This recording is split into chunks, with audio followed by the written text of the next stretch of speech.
반갑습니다. 네, 한 주간 평안하셨죠? 네, 평안하셨죠? 감사합니다. 이렇게 예배를 드릴 수 있는 게 너무너무 행복하고 너무너무 감사해요. 네, 이게 장소는 비록 좁지만 부족한 게 없는 것 같아요. 네, 11월 13일 주일 예배를 시작하도록 하겠습니다. 오늘 읽으실 하나님의 본문 말씀은 히브리서 12장 5절에서 13절입니다. 히브리서 12장 5절에서 13절입니다. 제가 대표로 빨리 봉독하도록 하겠습니다.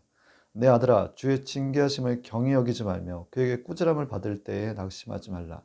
주께서 그 사랑하신 자를 징계하시고 그가 받아들이시는 이들마다 채찍질하심이라 하였으니 너희가 참으면 징계를 받기 위함이라. 하나님이 아들과 같이 너희를 대우하시나니 어찌 아버지가 징계하지 않는 아들이 있으리요. 징계는 다 받는 것이거늘 너희에게 없으면 사생자요 참아들이 아니니라.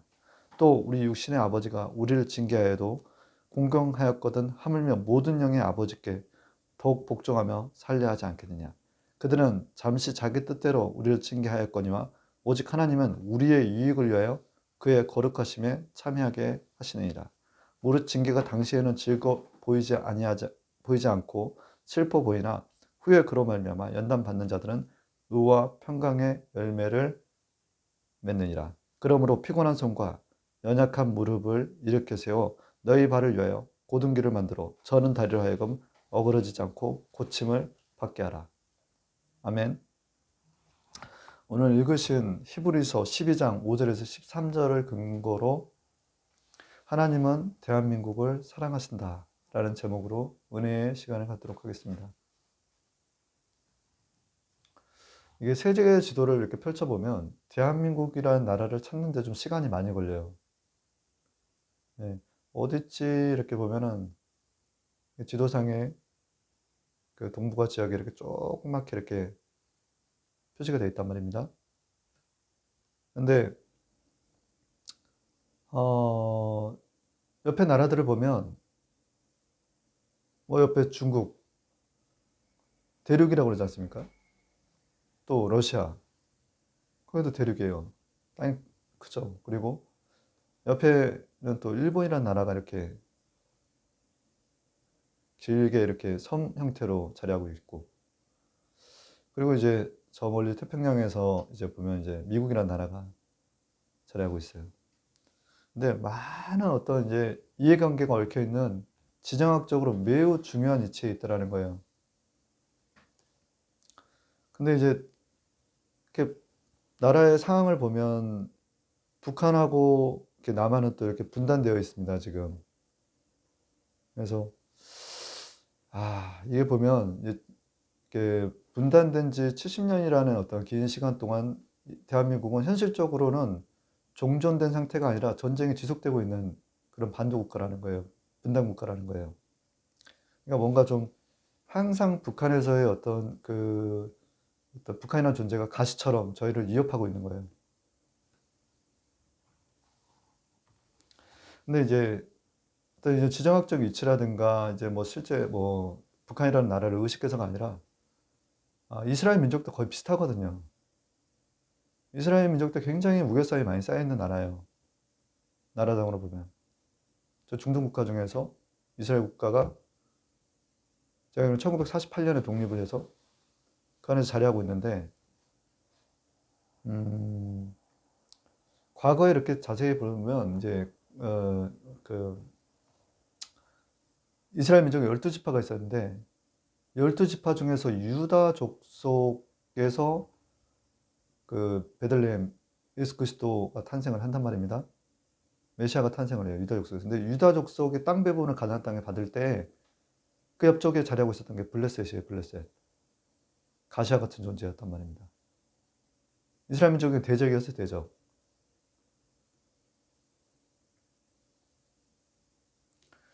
이 먼저 이렇게 북한의 존재를 제가 좀 언급을 하는 것은 이 가시라는 그 의미가 우리 삶에 우리 신앙적인 측면에서 어떤 역할을 하느냐라는 걸 잠깐 좀 얘기를 하고 싶어서 그런 거예요.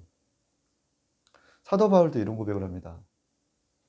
내 은혜가 족하다라는 얘기를 해요. 그 받은 은혜가 큼으로 말미암아 자족하기 위해서 육체의 가시 사단을 심어놨다라는 거예요. 교만하지 않기 위해서. 대한민국을 보면 이렇게 보면 이렇게 뭔가 정말 어떤 사방이 이렇게 뭔가 이렇게 꽉 둘러싸여 있는 듯한 느낌이잖아요. 근데 지난 역사를 보면 대한민국이 그 강력 사회에서 거꾸로 넘어뜨림을 당하지 않더라는 거예요. 그 우겨싸움을 쌓이지도 않더라는 거죠. 그럼 왜 그럴까? 왜 이렇게 대한민국이란 나라가 계속 그래왔느냐라는 거예요. 계속 역사 속에서 보면 조선 역사의 쭉 앞에 이렇게 고대 역사를 바라보면 대한민국의 한국사를 들여다보면 과연 그렇게 평화가 가득하고 전쟁이 없었던 시기가 얼마나 있었던가.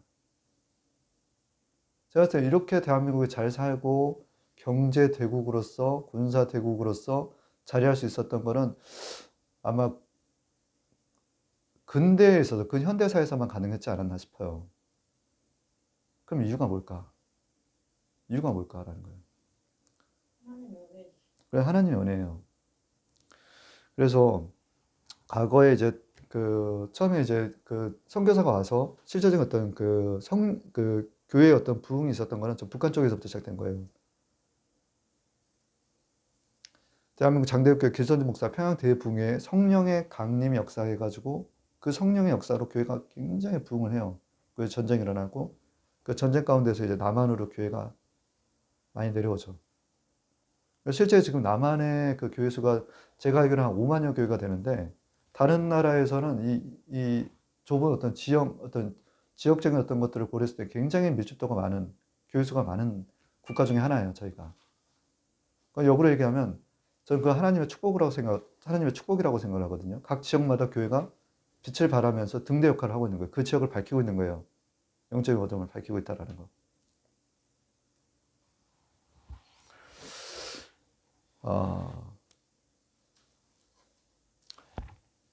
고린도후서 7장 10절에는 우리가 이 보배를 지극히 가졌으니 이는 심히 큰 능력은 하나님께 있고 우리에게 있지 아니함을 알게 하람이라. 우리가 사방으로 우겨쌈을 당하여도 쌓이지 아니하며 답답한 일을 당하여도 망하지 아니하고 박해를 받아도 버림받지 아니하며 거꾸러뜨림을 당하여도 망하지 아니하고 우리가 항상 예수의 죽음을 몸에 짊어지면 예수의 생명이 또한 우리 몸에 나타나게 하려 함이라.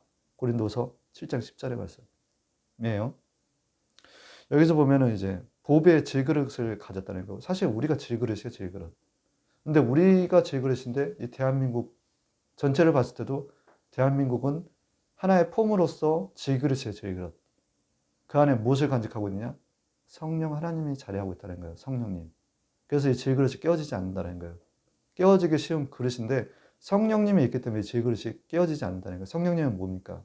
곧 하나님이에요. 하나님의 임재가 이 대한민국에 있기 때문에 이렇게 우겨싸움을 쌓여도 박해를 당하여도 쌓이지 아니하고 답답한 일을 당하여도 망하지 않는다는 거예요. 버림받지 아니하고. 이게 하나님의 은혜라는 거예요.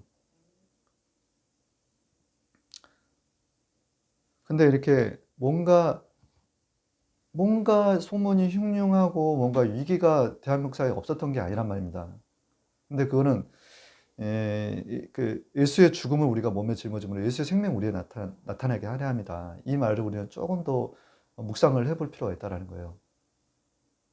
우리는 전적으로 이런 외적인 어떤 환경 가운데서 고난 가운데서 무엇을 바라봐야 되냐? 예수님을 바라볼 때 예수의 생명이 우리 안에 자리하고 있다는 거예요. 그러면 이 대한민국은 하나님께서 택하신 족속이라는 것입니다. 하나님의 백성이라 약소국가예요. 연약하고 아주 작은 나라인데 이 대한민국은 하나님께 선택받은 영적 이스라엘 민족이다라는 거예요. 근데 자, 이제 대한민국 현실로 이제 현실로 되돌아보자고요. 현실이 지금 어떠한가? 지금은 이제 대한민국 우리 영성하는데 영성이 어떻게 보면 많이 떨어져 있어요. 그 영성이라는 건 하나님과의 친밀함을 얘기하는데 하나님과의 친밀함이 많이 떨어지고 있다는 거예요. 결국 타락하고 있다는 거예요. 우리가 하나님 앞에서 범죄하는 것들이 많다라는 것입니다. 성경적 비유로 얘기하자면 그 호세아 선지자가 있는데 그 음란한 여인 고멜과 결혼을 한단 말입니다. 근데 이제 이런 구절이 있죠. 이스라엘 자손들아 야의 말씀을 들으라. 내 백성이 나무를 향하여 묻고 그 막대기는 저희에게 구하나니 이는 저희가 음란한 마음에 미혹되어 그 하나님의 수하를 음란하듯 떠났습니다. 이스라엘 백성이 마치 고멜 여인과 같다라는 거예요. 음란한 여인처럼 신랑인 예수님을 떠나서 나무 막대기와 같은 다른 신상에 부어 만든 어떤 다른 모양의 우상의 것들에 절하고 있다라는 것입니다. 지금 창기와 합하는 자는 저와 한 몸인 줄을 알지 못하느냐 일렀을 때 둘이 한 육체가 된다 하셨나니 반대로 주와 합하는 자는 한 형이니라. 고린도서 6장 16절 17절의 말씀. 이 말씀을 우리는 잘 생각해 볼 필요가 있습니다. 계시록에는 음란의 영을 그 음녀라고 표현을 해요.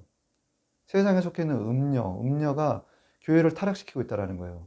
근데 간음한다라고 얘기한단 말입니다. 음녀와 하나가 돼버리면, 몸을 섞어버리면 자기 몸에 죄를 지어서 창교와 함께 음녀와 함께 저 무적갱으로 들어간다는 거예요. 우리가 하나님의 자녀로서 백성으로서 이렇게 살아가는데 지금 영적으로는 간음을 하고 있다는 간음. 음료와 같은 세상 문화에 사단이 심어놓은 그 문화에 우리가 빠져들고 있다는 거예요. 이게 무서운 거라는 겁니다. 하나님의 관계가 과거처럼 친밀하지가 않아요.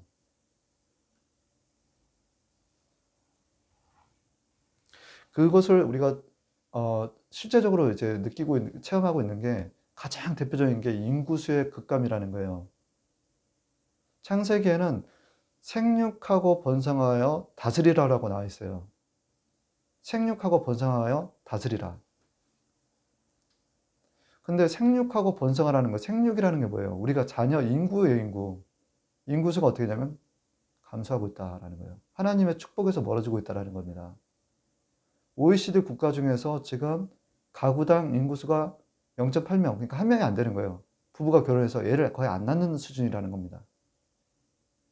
결국 인구수가 이렇게 계속 줄다 보면 국가의 지속적인 어떤 발전을 기대할 수가 없어요. 이건 하나님의 축복이 멀어져 가고 있다는 뜻입니다. 왜 그럴까요? 하나님의 관계가 좋지 않기 때문이에요. 하나님의 관계가. 도대체 뭐가 안 좋아? 그게 다 좋은 것 같은데 라고 생각하실 수 있는데 어,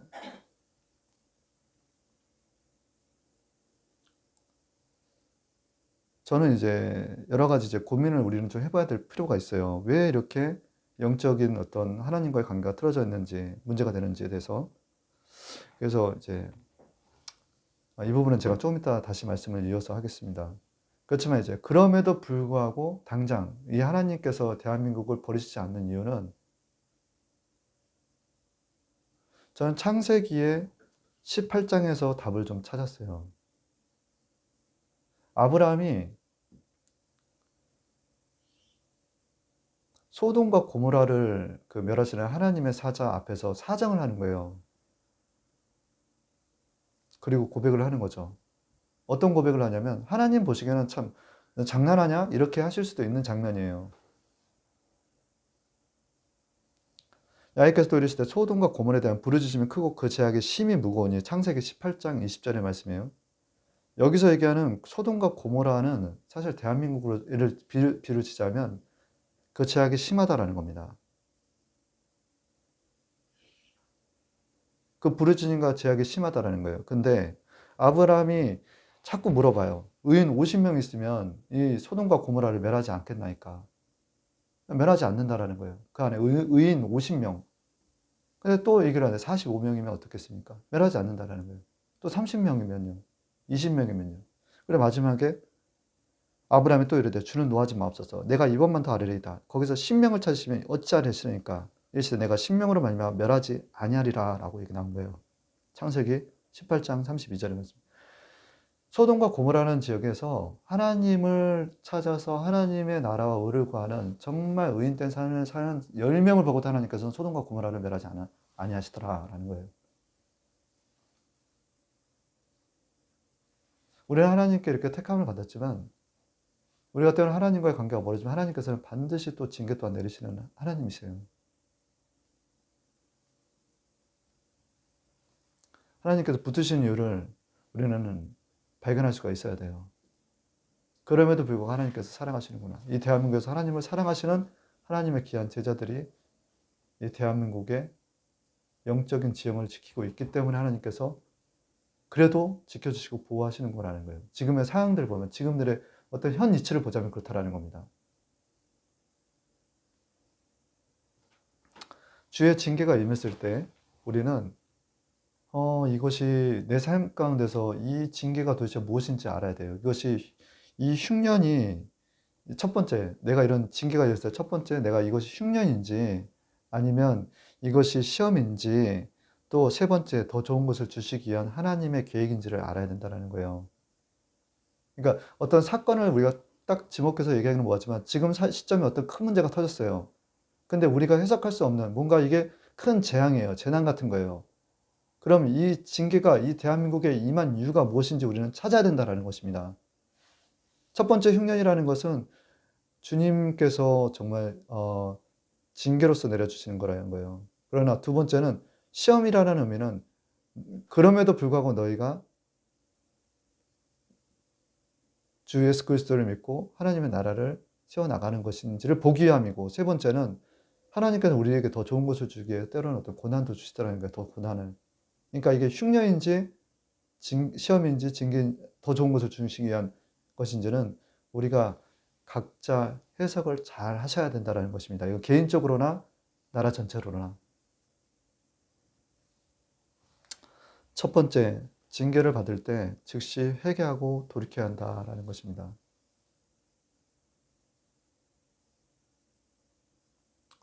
저는 사실 이제 미래 교회가 많이 걱정이 돼요. 정말 이제 교회 시대가 저물어가고 있지 않나라는 굉장히 위기의식이 저는 들거든요. 젊은 친구들이 교회로 발걸음을 향하지 않아요. 그러면 하나님께서 정말 의인 10명도 없는 대한민국에 하나님을 계속 지속해서 그냥 이렇게 두실까? 이렇게 사방에 우겨싸여 쌓여있는 대한민국, 우는 사자같이 삼키려는 저 나라들 속에서 지금은 아주 평화로운 것 같지 않습니까? 이 균형을 누가 잡아주시는 것 같아요? 우리 힘으로? 저는 교회의 그 발전과 어떤 번영이 결국은 부흥이 결국 대한민국의 미래를 이끌었다고 생각하는 사람 중에 한 사람이에요. 하나님께서 기름을 부으시고 축복해 주셨기 때문에 이만큼 짧은 기간에 발전될 수 있었다는 거예요. 평화를 유지하고 있을 수 있다는 거예요. 많은 나라의 이역 가운데서도 공격받지 않고 보호받을 수 있었다는 거예요. 그래서 말씀드렸던 것처럼 어떤 상황에서 징계를 받을 때 우리는 즉시 회개하고 돌이켜야 된다는 것입니다. 그러면 도대체 무엇을 회개하고 돌이켜야 될까요? 첫 번째는 교회에서 문제를 찾아야 돼요. 교회 목사들이 성경 말씀에는 주여 주여 하면서도 그러니까 삶을 주장하는 바만 주장하고 정작 본이 되지 못하는 삶을 통해서 우리 교회는 무너져 가고 있어요, 사실. 교회가 기업화가 되는, 정말 예수 그리스도 한 분을 바라보며 뜨겁게 우리가 사랑했던 그 과거의 그 영성을 우리는 교회 목회자들이 앞장서서 다시 회복시켜줘야 된다는 것입니다. 그거는 저부터 시작하는 거겠죠. 저도 지금 교육자로서 역할을 하고 있기 때문에 제 자신이 부족한 게 무엇인지 저는 알아요. 중요한 거는 즉시 회개하고 돌이킬 줄 알아야 된다는 것입니다. 너무나 귀한 목사님들이 많아요. 그러나 요즘 넷플릭스라는 영화를 보시면 그 넷플릭스에서 그 수리남이라는 그거 보셨죠? 드라마. 그거 실화라고 하는데 택시며 뭐 버스며 이렇게 수리남해서 저는 수리남이 뭔가 해서 제가 검색을 하면서 영화를 본 적이 있는데 사이비 교주예요, 교주. 목사 얘기예요. 그 교주가 마약왕에 대해서 수리남이라는 곳에서 활동을 했다라는 거예요. 그러면 사람들의 인식이 무엇이라 생각하겠어요? 그 수리남이라는 그 주연 배우를 보고 아, 목사들이 다 그렇지. 목사들도 저렇게 타락해 그렇게 성도들 괴롭혀서 저렇게 사이비처럼 끌고 다니면서 마약 투약하고 저렇게 사는구나 라고 생각할 수 있단 말입니다.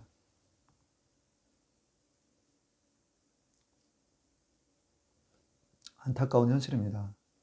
그래서 우리가 다시 우리 귀한 목사님들 다시 연합해서 믿음에서 화합해서 정말 교회를 단결해서 성령의 충만함으로 다시 이끌어야 된다는 거예요. 지역을 밝혀야 된다는 거예요. 등불로서, 빛으로서. 저는 충분한 가능성이 있다고 생각합니다.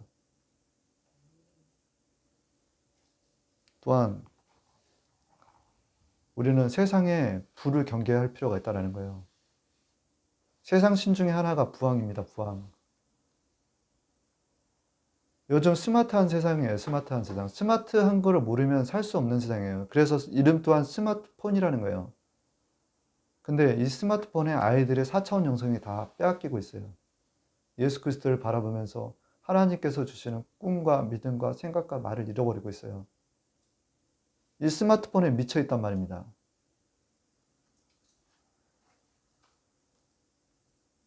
우리가 경계하지 못한 거예요. 우리가 과거의 옛적 그 역사 속에서 예수 그리스도를 믿고 우리 대한민국 교회가 어떻게 바로 서갔는지를 바라보면 이 나라에 얼마나 많은 축복이 이어졌는지에 대한 것들에 대한 우리 그 기념비적인 이스라엘 민족이 가나안 땅을 향해서 넘어갈 때 요단 강가에서 12돌을 치었던 그 12돌은 우리는 기억하지 못하고 가르치지 못했다는 걸 깊이 회개해야 된다는 거예요. 아이들에게 마냥 스마트하다. 애들 가르치기, 공부시키기 뭐하고 같이 놀아주기 힘들 때 스마트폰을 아이들에게 선물을 해줘요. 이거 보고 있으라고. 이거 가지고 오락하라고. 우리 깊이 반성해야 됩니다. 저부터가 반성합니다.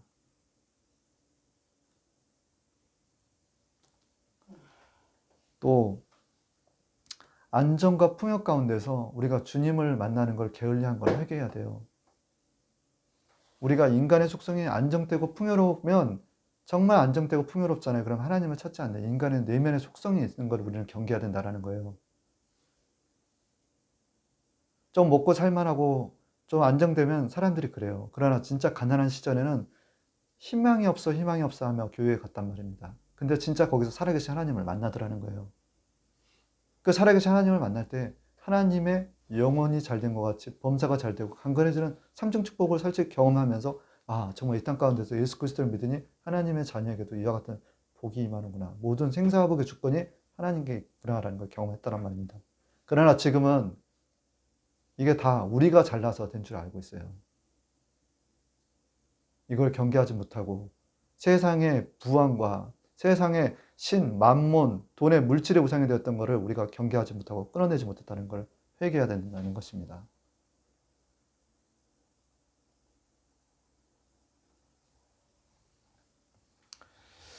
사도 바울은 이런 얘기를 합니다. 내가 부할 줄도 알고 가난할 줄도 아는 데 있어서 일체의 비결을 배웠노라 라는 거예요. 우리가 지금의 이렇게 안정된 상황과 평화로운 일상 가운데서도 그럼에도 불구하고 우리는 그건 그렇지만 우리가 실제적으로 그렇게 안정되고 풍요로운 가운데서도 내가 부할 때 하나님을 잊어버릴까 두려워 하나님을 더 찾는 신앙들이 되기를 원해요. 사도 바울처럼.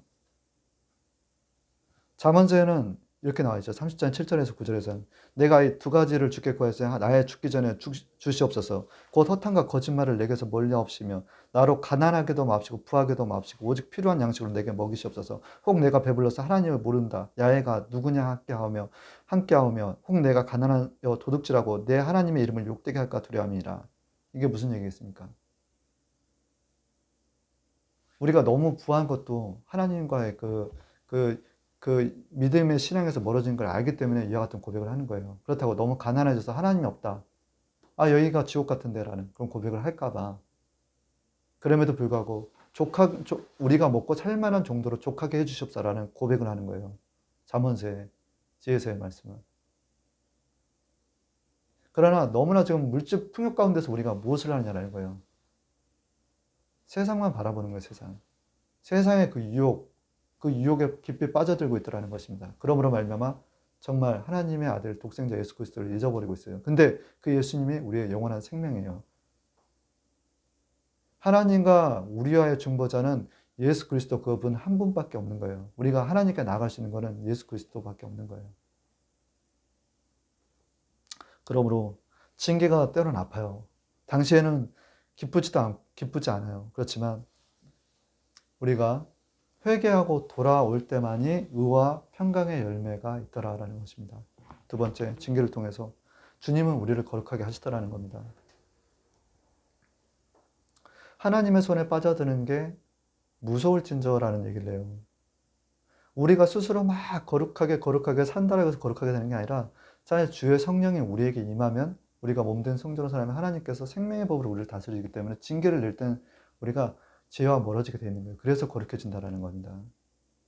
때로는 후회할 게 없는 근심을 주셔서 우리를 정결케도 하십니다. 이게 하나님께서 주시는 성령의 역사예요. 육체의 소욕을 거스릴 수 있는 건 성령의 소욕이라고 지난주에 말씀을 드렸어요. 갈라디아서 5장 17절에 육체의 소욕은 성령을 거스리고 성령은 육체를 거스르냐니 이들이 서로 대적하며 너희가 원하는 것을 하지 못하게 하랍니다. 우리 안에는 육체의 소욕이 있어요. 우리가 하고 싶어 하는 것들이 있단 말입니다. 그러나 우리가 예수 그리스도 통해서 하나님으로부터 온 그 성령을 우리의 마음 가운데 모시고 있으면 그 성령께서 그 육체의 소욕을 거스리게끔 하시더라는 거예요.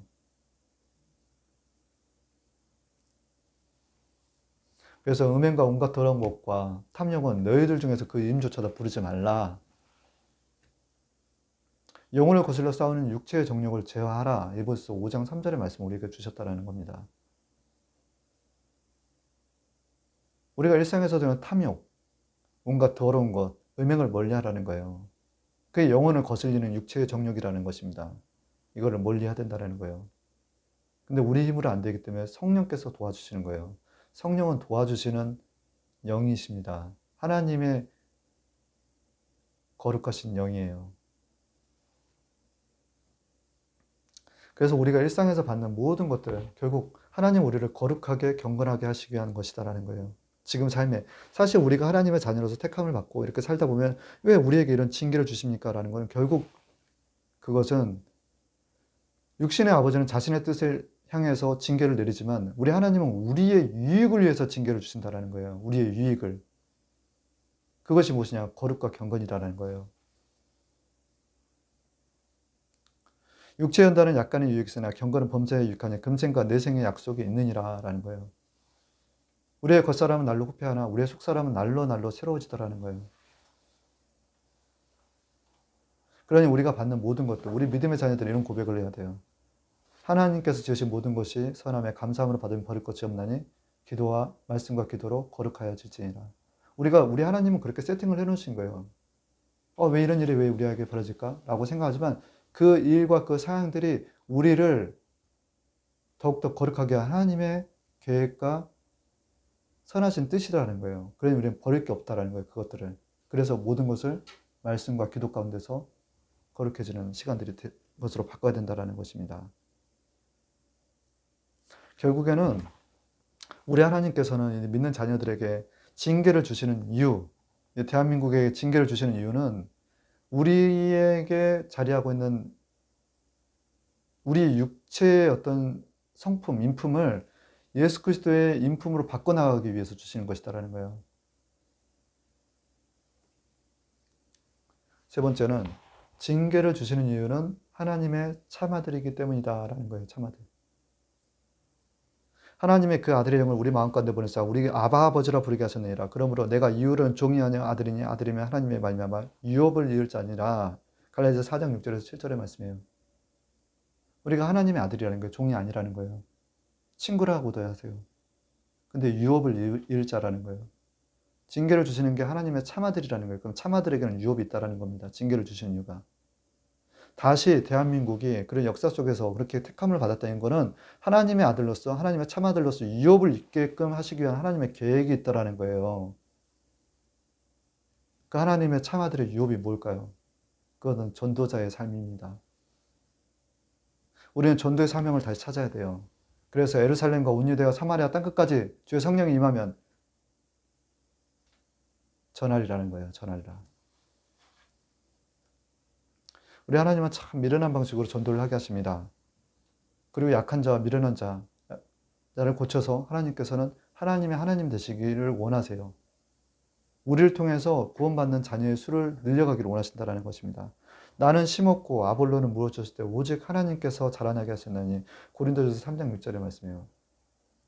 이 말을 참 이렇게 저는 가볍게 생각했다기보다는 스쳐 지나가는 말로 생각했는데, 내가 누군가에게 예수 그리스도를 믿었다는 건 실제 지나고 보니까 그분 예수님을 믿고 계신 분들이 꽤 여러분이 계시더라고요.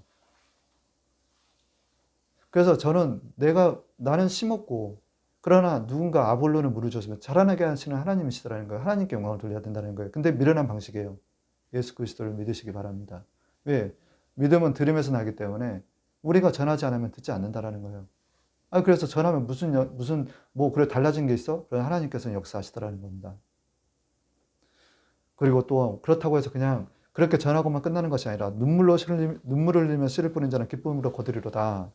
울며 씨를 뿌리러 나가는 자는 정녕 기쁨으로 그 단을 가지고 돌아오리로다. 시편 120장 5절에서 6절 말씀이에요. 우리가 눈물로 씨를 뿌리며, 눈물로 예수 그리스도를 전할 때 결국은 기쁨으로 단을 거두리로라는 거예요. 한 영혼이 구원받은 걸 보지 않습니까? 얼마나 기쁜지 몰라요. 내가 그에게 미련한 방식으로 전한 것 같은데 그가 예수 그리스도를 믿고 새 삶을 사는 걸 보면, 저 영원한 천국을 바라보며 이 땅 가운데서 주님의 자녀로서 거룩한 성품으로 살아가는 걸 보면 얼마나 놀라운지 몰라요. 예수님께서 이 땅 가운데 오셨을 때 그 목적은 내가 전도하러 왔다라고 하는 겁니다. 전도. 그러니 우리들에게도, 이 대한민국에도 맡겨진 사명이 무엇이겠어요? 대한민국이 선교 대국이 되기를 원하는 거예요. 예수 그리스도를 땅끝까지 전파하기를 원하는 거라는 말입니다. 우리 인생 가운데서 우리가 가만히 지켜보면요, 이 징계가 어쩔 때는 동굴처럼 느껴질 때가 있어요. 나한테 왜 이런 징계가 있을까? 그렇지만 이 동굴은 터널이에요, 사실. 예수 그리스도를 만나게 한, 빛으로 오실 예수님을 만나게 한 터널이라는 것입니다. 그 빛을 우리가 맞이할 때 우리의 착한 행실로 말미암아 하늘에 계신 살아계신 하나님께 영광을 돌릴 수 있다는 거예요. 우리 삶의 빛으로 이같이 너희 빛을 사람 앞에 비치게 하라. 그들로 너희 착한 행실을 보고 하늘에 계신 하나님께 영광을 돌리게 할지니라. 마태복음 5장 16절의 말씀입니다. 결론이에요. 하나님 지으신 모든 것을 보시니 보시기에 심히 좋았더라. 저녁이 되고 아침이 되니 이는 여섯째 날이라. 천지와 만물이 다 이루어지니라. 창세기 1장 31절에서 2장 1절. 제가 이렇게 가만히 누워있는데, 이 지구라는 별은 정말 너무너무 인간이 살기에 적합한 환경과 그런 어떤 조건들이 너무나 충족되어 있는 곳이더라고요. 인간을 중심으로 해서 만들어진 게 지구라는 거예요. 그 누가 아닌 인간이 살기 좋기 위한 곳이 지구라는 별이라는 거예요. 근데 우리는 지구를 많이 더럽히고 있죠. 그리고서 지금 무슨 얘기를 하냐면, 저 일론 머스크라든가 그 나사라든가 회에서는 저 화성을 정복을 한다는 거예요. 거기에다가 나무 풀뿌리 하나 이렇게 세워서 거기서 우와 하고 이걸 보는 거예요. 저는 없던 병도 생길 것 같아요. 화성 가서 기지 세워 살고 있으면. 왜 이렇게 하나님께 주시는 이 지구라는 별을 우리가 소중히 간직하지 못하는지. 근데 하나님의 형상으로 만든 게 인간이란 말입니다. 그래서 이 땅 가운데 지구라는 별은요, 하나님의 자녀들, 잃어버린 양들이 너무 많아요. 하나님의 자녀들이, 우리가 누가 하나님의 자녀인지 모르지만 우리는 그 하나님의 자녀들을 찾는데 우리가 사는 동안에 힘써야 된다는 거예요. 그 사명을 우리 대한민국 그리고 각 교회에게 맡겨주신 거예요, 지금.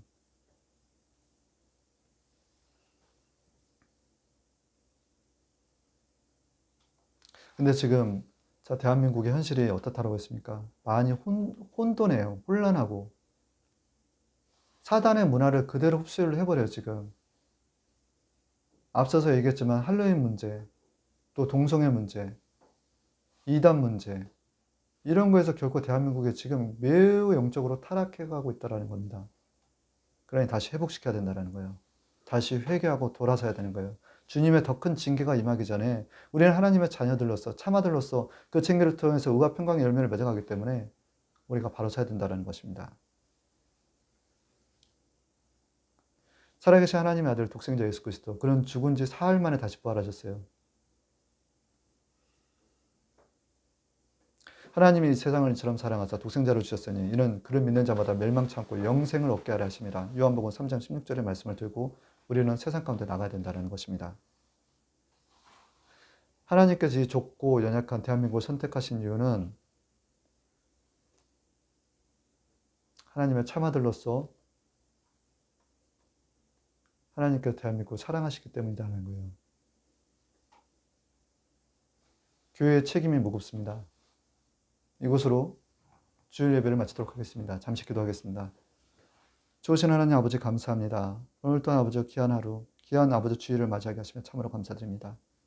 아버지 보이는 성도는 적사오나 그러나 또한 듣는 성도, 온라인 독자들이 있사오니 아버지 이들이 또한 하나님의 말씀을 듣고 아버지여 또한 노방전도 또 아버지여 또한 삶 지역에서의 아버지 모든 전도 아버지 지역 또한 직장에서도 또한 전도를 이룰 수 있도록 주님께서 붙들어주시고 인도하여 주시기를 원합니다. 좋으신 하나님 아버지여 저희가 듣고 회개하고 돌이켜서 우리 하나님 앞에 바로 설 수 있는 귀한 아버지여 살아계신 우리 하나님의 몸된 성전들 되게 합시고 대한민국 선교 대국이 될 수 있도록 아버지 몸된 교회가 될 수 있도록 주여 역사하여 주시옵소서. 다시 회개하고 돌이켜서 우리 하나님을 기쁘시게 하며 영화롭게 하며 아버지여 우리 주님 다시 오실 때까지 아버지여 사용되는 귀한 아버지여 국가 대한민국 되게 하여 주시옵소서. 이정자와 아버지여 권세자들을 아버지 잘 붙들어 주셔서 하나님의 믿는 자녀들로서 아버지 병케 하여 주시고 하나님을 경외하며 이 나라 국정을 운영하게 하여 주시옵소서. 교회들 아버지 분열되지 아니하게 합시고 단합되게 합시고 믿음으로 화합하게 합시고 아버지 영적인 도전을 하고 있는 사단 무리들을 아버지 경계하게 합시고 아버지여 그 안에서 막루의 파수꾼을 세우게 합시고 기도와 감사로 깨어있게 합시고 마귀에게 틈을 용서로서 마귀에게 틈을 보이지 않는 교회들 되게 하여 주시옵소서. 또한 이 시간 이후에 아버지여 주님 성령님 인정하고 환영하고 모셔드립니다. 함께 하여 주셔서 전도 가운데서 많은 영혼 또 죽어가는 영혼들에게 생명의 말씀을 강하고 담대하게 전하는 자들 되게 하여 주옵소서. 아버지 씨 뿌리는 자 따로 있고 물 주는 자 따로 있다 했사오나 그러나 자라나게 하시는 이는 하나님이시오니 주 하나님을 믿고 나아갑나이다. 주여 아버지 함께 하옵소서. 이 예배의 시작과 끝을 주관하시고 우리 하나님을 아버지와 찬양하며 이 모든 말씀 예수 그리스도의 이름으로 감사하며 기도드립니다. 아멘.